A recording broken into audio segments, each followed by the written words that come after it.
सन्नाटा अचानक ही चीखों और कराहों में बदल गया। जब सभी बच्चे गहरी नींद में सो रहे थे, तब एक खौफनाक हादसे ने पूरी रात को मातम में तब्दील कर दिया।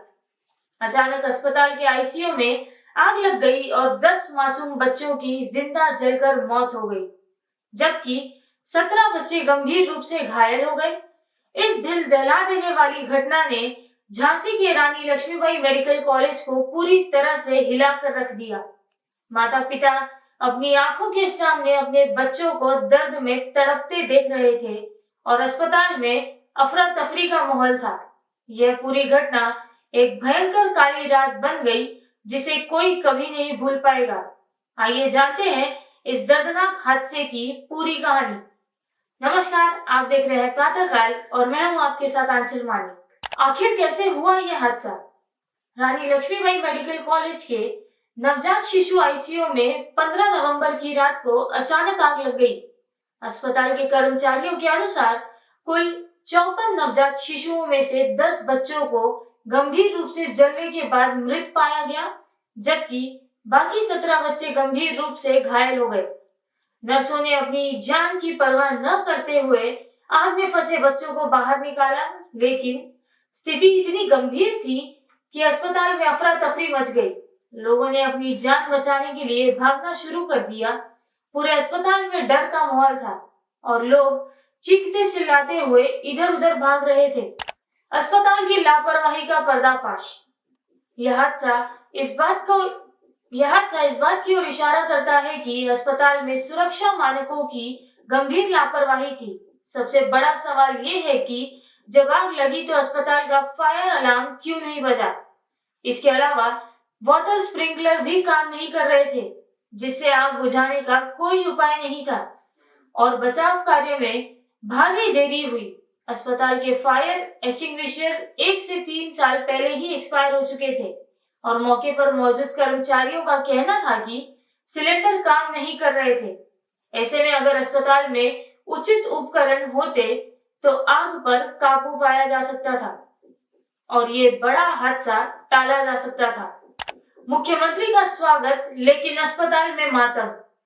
हादसे के बाद जैसे ही ये खबर आई कि उत्तर प्रदेश के मुख्यमंत्री योगी आदित्यनाथ का दौरा झांसी में होने वाला है, तो प्रशासन ने मुख्यमंत्री के स्वागत के लिए अस्पताल के पास सजावट और तैयारियां शुरू कर दी। ये तस्वीर पूरे मामले को लेकर कई सवाल खड़े करती है। अस्पताल में इतने बड़े हादसे के बाद भी सरकारी कर्मचारियों का ध्यान मुख्यमंत्री के स्वागत पर था, जबकि मृतकों और घायलों के परिजन मदद की गुहार लगा रहे थे।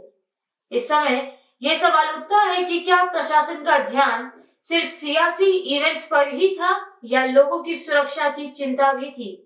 मुख्यमंत्री योगी आदित्यनाथ ने लिया संज्ञान। उत्तर प्रदेश के मुख्यमंत्री योगी आदित्यनाथ ने इस दर्दनाक हादसे को दुखद बताते हुए घटना की उच्च स्तरीय जांच के आदेश दिए हैं। उन्होंने कहा कि दोषियों के खिलाफ कड़ी कार्रवाई की जाएगी।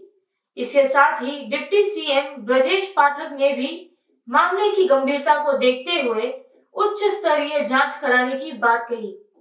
उन्होंने कहा कि डीजीएमई फायर और इलेक्ट्रॉनिक विभाग की संयुक्त रिपोर्ट के आधार पर दोषियों के खिलाफ कड़ी कार्रवाई की जाएगी। आखिर क्या होनी चाहिए कार्यवाही?